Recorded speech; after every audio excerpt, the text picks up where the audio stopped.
आज हम प्राचीन भारतीय इतिहास के बारे में जानेंगे। प्राचीन भारत का इतिहास कई कारणों से बहुत महत्वपूर्ण है। जैसे कि मनुष्य जब इस पृथ्वी पर आया तो उसने किस प्रकार अपने जीवन यापन की शुरुआत की, किस तरह उसने कृषि की शुरुआत की और कृषि की शुरुआत कर उस वहां अन्य पर निर्भर हुआ और उसने संग्रहण की प्रवृत्ति को जन्म दिया। यानी कि जो अनाज अब मनुष्य उगाने लगा उस अनाज को वह संग्रह करने लगा और संग्रह करने का उसका मुख्य कारण यह था कि वहां अपने जीवन यापन को सुरक्षित करना चाहता था।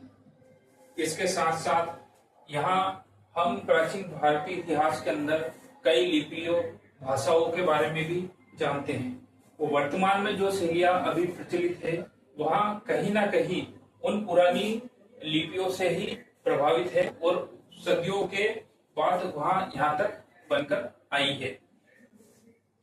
हाँ, एक तौर पर यह भी कहा जा सकता है कि जो वर्तमान भाषाएं हैं वह प्राचीनतम लिपियों पर आधारित है। लोगों को दरअसल तब तक सभ्य नहीं माना जा सकता जब तक कि वहां लेखन कौशल में लिखने के कौशल को प्राप्त न कर ले। यानी कि जब तक व्यक्ति लिखने की कला को नहीं सीख पाया तब तक उसको सभ्य नहीं माना गया।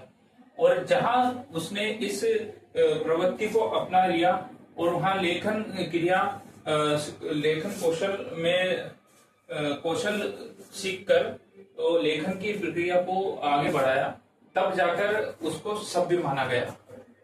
और भारत में लेखन की जितनी भी शैलियां वर्तमान में प्रचलन में है सबकी सब प्राचीन लिपियों से विकसित हुई है। इस बात को भी नकारा नहीं जा सकता। और इसी तरह वर्तमान में समय में प्रचलित भाषाओं के लिए भी यही सत्य है। आज हम जिस भाषा का प्रयोग करते हैं उसका मूल संबंध प्राचीन काल से है और वहां कई सदियों में विकसित हुई है।